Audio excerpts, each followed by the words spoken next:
रहिए बला घरे छुट्टी लेके और कुछ दिन रहिए बला की जाए नौकरी पे अभी ऐसे ना की जाए नौकरी पे अभी ऐसे ना कहिए बला घरे छुट्टी लेके और कुछ दिन रहिए बला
जेकर नाथ भोलेनाथ हुआ नाथ कैसे हुई। कन्हैया बाबा के तरफ से बहुत सारा आशीर्वाद आया है और हमारे नारायणपुर के मुखिया जी अमित सिंह जी और भटगाई के मुखिया जी ओम प्रकाश जी। कन्हैया बाबा से 100-200 नहीं खेले वहाँ तो 500 से कम ले वहीं के नहीं खे। अरे महाराज सबर कीजिए सब मिलेगा। वहाँ के आदेश रहे कि ना सलोनी पांडे के बड़ियारी बुलावे का है। कन्हैया बाबा के विशेष मन रहे कि छुट्टी के कागज दे दी रास्ता निकाले डॉक्टर से मेडिकल के रिपोर्ट बनवा कि छुट्टी के कागज दे दी रास्ता निकाले डॉक्टर से मेडिकल के रिपोर्ट बनवा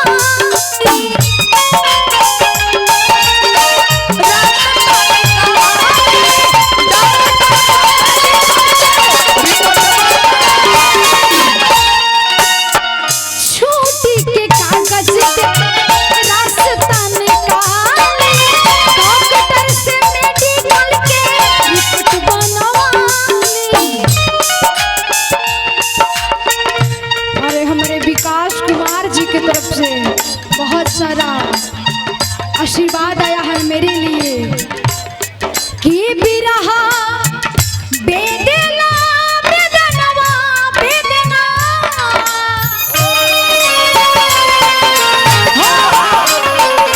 बिरहा बेदेला बेदनवा बेदना बिरहा बेदेला बेदनवा बेदना कहीं ये बोला मुझे घरे छुट्टी लेके और कुछ दिन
अब भैया थोड़ा एक बार से तीसरी लगा लीजिए।